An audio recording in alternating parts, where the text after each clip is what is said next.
Okay. Hello everyone, myself Pooja. Today we are going to discuss electrochemistry.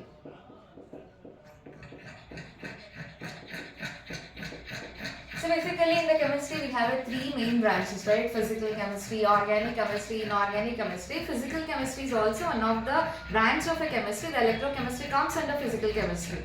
See, in the term electrochemistry we have two parts. One is electro, another one is chemistry. Electro mainly refers electrical energy.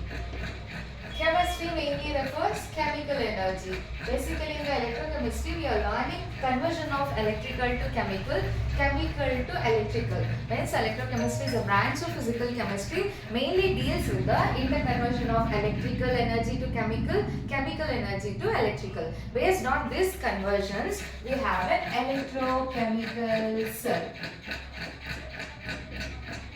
The electrochemical cell helps in the conversion of electrical to chemical, chemical to electrical. Based on this, we have two types of electrochemical cell in electrochemistry. One is electrolytic cell. Another one is galvanic cell. The galvanic cell is also called voltaic cell. So basically electrolytic cell up to our 10th grade you are learning, but the galvanic and voltaic cell it is an updated version you are learning from the 11th grade, in the 12th grade. So let us learn what is electrolytic cell. It is a cell which converts electrical energy to chemical energy. The galvanic cell is exactly opposite to electrolytic cell which converts chemical energy to electrical energy. Means you are doing chemical reactions to produce electrical energy. Here we are giving electrical energy to carry out chemical reactions. See, if you are giving electrical energy to carry out chemical reaction means this reaction is basically non-spontaneous reactions. It doesn't take place by itself, means delta G is positive in this reaction and delta S is negative in this reaction. As you already know, delta mainly refers to change. G refers to against free energy. S refers to entropy. Entropy is negative. Delta G is positive in electrolytic cell. In the electrochemical cell, the cell which converts chemical energy to electrical energy. So it is an example for spontaneous reaction. Means the reaction which takes place by itself. So the delta G is negative, delta S is positive. Okay, see, this is the basic difference between electrolytic and galvanic cell. See, whenever you are talking about an electrochemical cell, electrolytic, galvanic cell, the main important things you should know is one is electrolytes, another one is electrodes. These are the important terms you should know before dealing with the cell. As you are already aware of electrolytes, let us learn about electrolytes.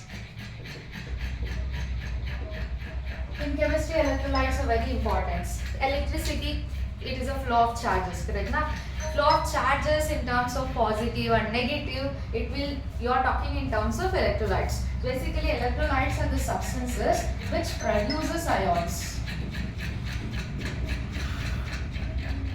Ions in molten state or aqueous state. Any substance that produces ions in molten state or aqueous form, we call it as an electrolyte. There are varieties of electrolytes. For example, we have a strong electrolytes, we have a weak electrolytes. Strong electrolytes means which undergo complete ionization. Weak electrolyte means which undergo partial ionization. All your strong acids, strong bases and salts are the example for strong electrolytes. For weak electrolytes, we have weak acids, weak bases are the example for weak electrolyte. For example, strong acid, we have a hydrochloric acid. HCl is a strong acid. When you put HCl in water, it gives you H plus and Cl minus 100%. And we have HNO3, where alpha is equal to 1 for them. And we have H2SO4. These are the best example for strong acids. We have many more acids. And we have a strong bases. Strong bases like NaOH. We have a KOH, CaOH twice, etc. These are the examples for a strong base. And we have a salt. Salt like NaCl, KCl, MgCl2, etc. These are the basic example for your strong salts. Means whenever you are talking about strong, which undergo complete ionization, means alpha is equal to 100%. How much you are keeping, that much ions you are getting. What about weak? Weak doesn't give you complete ionization. All weak acids and the weak bases are the example for weak electrolyte. The weak acids like acetic acid, CH3COOH, formic acid, benzoic acid. These are the examples for weak acids. Strong bases, weak bases like you have an ammonium hydroxide. Ammonium hydroxide is the best weak bases which undergo incomplete ionization and give you less number of ions. These are the basic examples for the electrolytes. And we have an electrodes. See, in the electrodes, we have two types of electrodes. One is cathode, another one is anode. See, cathode is basically a charged species. Anode is also a charged species. See, in the electrolytic cell, the anode is positive, cathode is negative charge. What about in galvanic cell? It is exactly opposite. Anode is basically negative charge, cathode is basically positive charge. See, in the anode and cathode reactions will take place. We can expect two types of reactions. One is oxidation reaction. Another one is reduction reaction. As we are already aware of oxidation and reduction reaction. Oxidation is nothing but addition of oxygen or removal of hydrogen or removal of electron or addition of halogen. X is nothing but a halogen. Halogen is fluorine, chlorine, bromine, iodine, etc. See, we have a reduction. Reduction is exactly opposite to the oxidation. Addition of hydrogen, removal of oxygen, addition of electron or removal of halogen. If any one takes place, we call it as a reduction. So we have an electrode, right? One is a cathode, another one is an anode.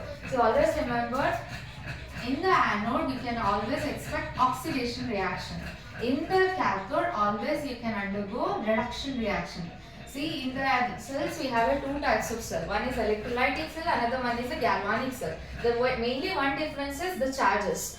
The remaining all, the anode always undergo oxidation, the cathode always undergo reduction. Here also, anode always undergo oxidation, cathode always undergo reduction. The basic difference between these two cells is charge on the each side of the electrodes. Electrolyte is same, but electrode charge is different, but their function is same. This is all about your basic difference between electrolytic and galvanic cell. Let us learn more detail about electrolytic cell. So I'll just say this.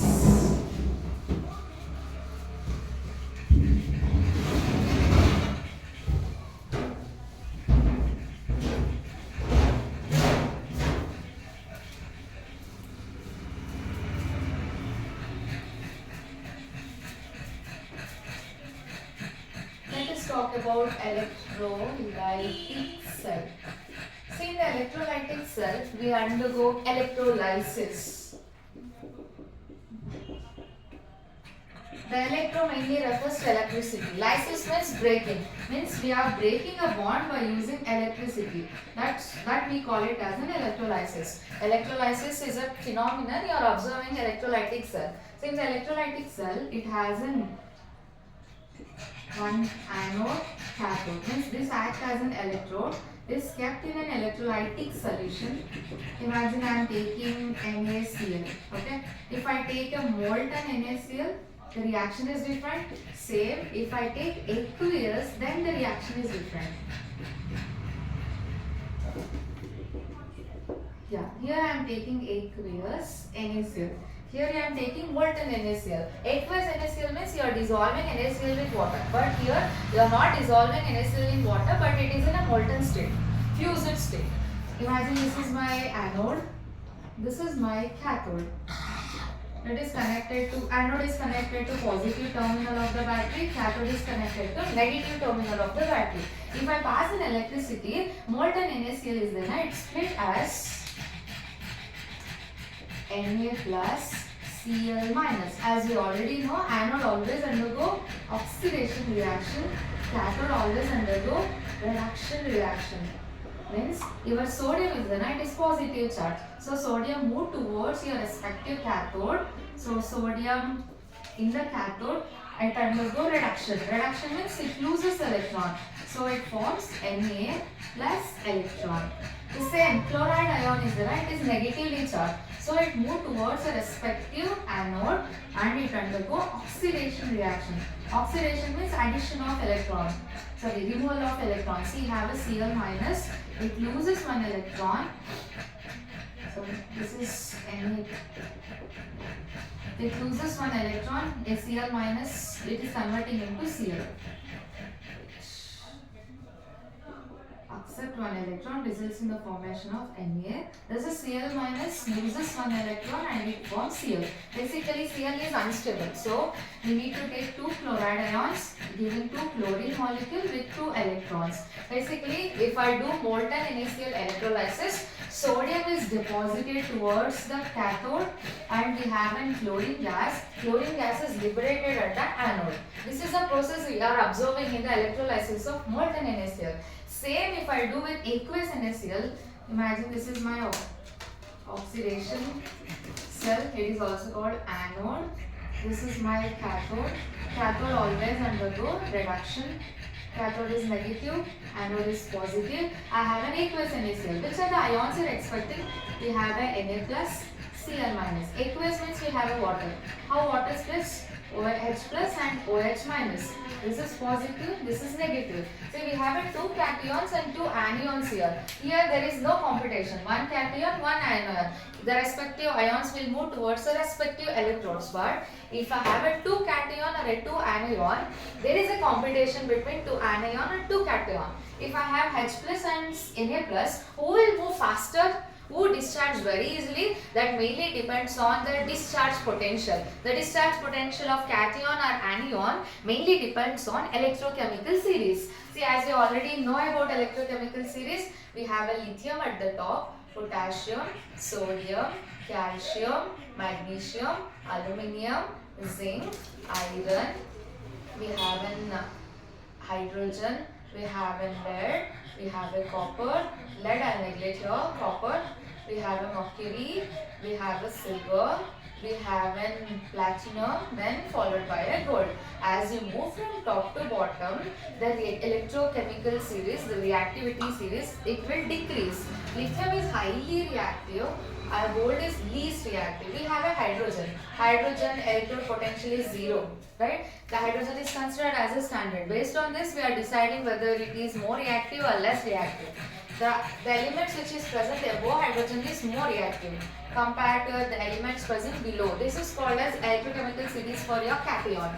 If I write for anion also we have a electrochemical series. SO4 2 minus, we have NO3 minus, hydroxide, chloride, bromide and then iodide. This is for electrochemical series for your anion. As we already know, if there is a competition between two cation and two anion, you should consider the electrochemical series, discharge potential. Those elements are present at the bottom, they will move faster. Just tell me I have a hydrogen and I have a sodium. Hydrogen is here, sodium is here. Who is at the bottom? Hydrogen is at the bottom. So, hydrogen move faster compared to your sodium. So, hydrogen move towards your cathode. Whenever hydrogen move towards a cathode, it undergo which reaction? Reduction reaction. So, hydrogen accept one electron results in the formation of H, but H is unstable. So, it take 2H plus and 2 electron results in the formation of the hydrogen gas. And the sodium will react very slow, but hydrogen will move faster and deposit towards respective cathode. Means hydrogen gas is liberated at the cathode. Similarly, we have OH minus and Cl minus. We have a two anion. Who will move faster? Just check the reactivity series. OH is at the top, chloride is at the bottom. Those who are at the bottom, they will move faster, right? So Cl minus is there. Now Cl minus will move towards the anode very easily. In the anode, oxidation will take place. So we have a Cl minus. it loses electron, results in the formation of Cl. But Cl is unstable, take 2 electron, results in the formation of chlorine gas and take 2 electron. Basically, in the electrolysis of aqueous NaCl, hydrogen gas is liberated at the cathode, chlorine gas is liberated at the anode. If I do same electrolysis for molten NaCl, there is no competition, so sodium is liberated towards your cathode, chlorine is liberated towards your anode. This is a basic difference between electrolysis of molten NaCl and aqueous NaCl. It's all about your electrolysis. Basically, it is a non-spontaneous. We need to give electricity to carry out this oxidation and reduction reactions. Let us learn about chemical cell, another type, that is your galvanic cell. I'll just erase.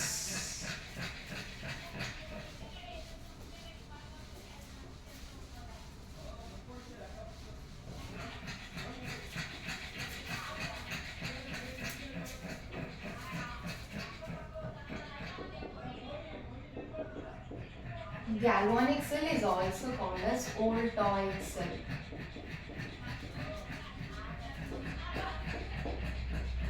Yes, basically it is a spontaneous cell.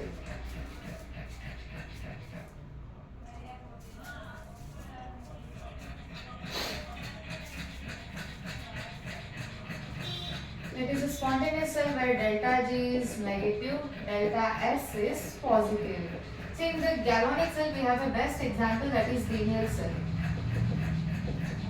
Where in the Daniell cell we need to take electrodes as well as an electrolyte.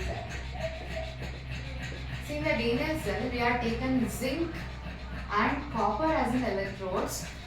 When zinc you are taken as an electrode, you should take zinc sulfate as an electrolyte. And copper, if you take copper sulfate as an electrolyte.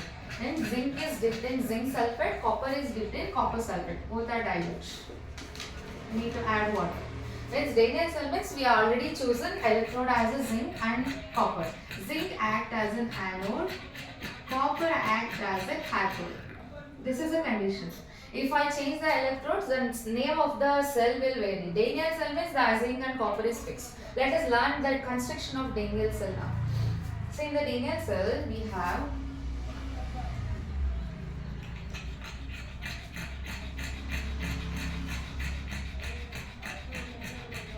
zinc and we have a copper. See, this zinc dipped in zinc sulfate, copper is dipped in copper sulfate. Both the zinc and copper is connected to a voltameter. Means here we are not giving electricity.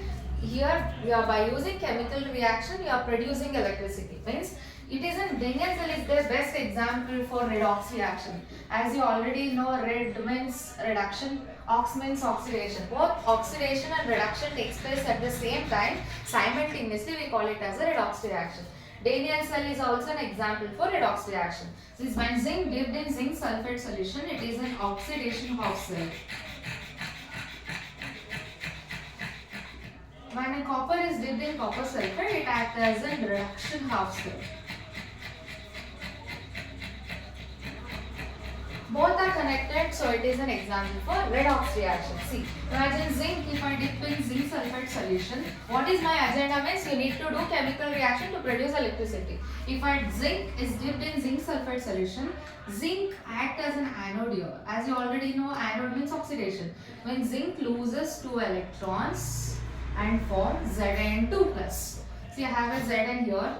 Zn, when dipped in zinc sulfate, it forms Zn2 plus 2 electrons. Whatever 2 electrons are there, it will travel. It will travel, it will travel, it will travel, it will travel. And it reaches copper electrode, and inside we have a copper sulfate. Now this 2 electron will enter inside the copper sulfate solution. In the copper sulfate, you can split Cu2 plus SO4 2 minus. These are the 2 ions we have. These 2 electrons are taken by this Cu2 plus ions. So whatever Cu2 plus is there, accept 2 electron, results in the formation of Cu. Means it is an example for reduction reaction. What it accept and whatever Cu2 plus is converted into Cu, it will deposit on the surface of your Cu. Means as the time passes, the size of the anode decreases, the size of the cathode keep on increases, because whatever zinc is there, it is converted into Zn2 plus, whatever Cu2 plus is there, it is converted into Cu and deposit on the surface of the Cu. Means both oxidation and reduction takes place in the same cell. That's why it is an example for redox. I'll write in the same equation Zn, it is giving Zn2 plus 2 electron, but copper 2 plus accept 2 electron results in the formation of Cu. If I divide, means cancel 2 electron, the overall cell reaction we can write in this form. Plus Cu. Means this is solid state, this is aqueous form, this is aqueous, this is in solid state. This is the overall cell reaction in the Daniell cell. But every time we can't represent in the same way, though, so we have a symbolic representation. Before that, we need to maintain the electrical neutrality, right? So we are having the concept called bridge, salt bridge. See, whenever anode is connected to a cathode, it is connected by a salt bridge. When salt bridge is basically an agar-agar fused with KCl or ammonium nitrate, or you can take potassium nitrate. Means whatever the substance you selected as a salt bridge, both the cation and anion mobility should be set. See, in the salt bridge you are keeping agar-agar, inside you are keeping KCl or NH4NO3 or KNO3. What's the use of this salt bridge? So whenever a time passes, the size of the anode decreases, the number of Zn2 plus increases. Whenever a number of Zn2 plus increases in the anode side, similarly SO4 2 minus size also means number also increases in the reduction side, means cathode side. To neutralize this two, we are using a salt bridge. Means we need to neutralize the excess of cation and anion. If I take KCl, the KCl split as a K plus and Cl minus. K plus will move towards a cathode because SO4 2 minus is extra here. Zinc 2 plus is extra, so chloride move towards your respective zinc ion to neutralize this. Means if I neutralize this, then only the electrons will move and then only the circuit will complete. Means the main agenda of using salt bridge is to complete the circuit, and it also minimizes the liquid-liquid junction potential. Excess ions will be neutralized. Means it acts as a neutralizer. Means it neutralizes both cation and anion and complete the circuit. Whenever a circuit is complete, then only you can expect an electricity. So if I maintain everything, then voltage you are observing is 1.1 volt. Means the Daniell cell usually produces a voltage of 1.1 volt. See, overall voltage is 1.1 volt. You can represent in the easy symbol form. That is, zinc you are taken. First, ABC method you should follow to represent it. A, B, C. A refers to anode, B refers to salt bridge, C refers to cathode. Anode you are taken as a zinc. Zinc undergo oxidation, so Zn is converting into Zn2 plus. Salt bridge you are writing in the form of two parallel lines. The cathode you are taking Cu2 plus, it's converted into Cu because it undergo reduction. Means this is how you are representing. Zn is nothing but your solid. This is aqueous, this is aqueous, this is solid. This is how we are representing the solvents. Basically, Daniell cell is used to convert your chemical energy to electrical energy of 1.1 volt. This what about your PN galvanic cell or voltaic cell concept. Thank you.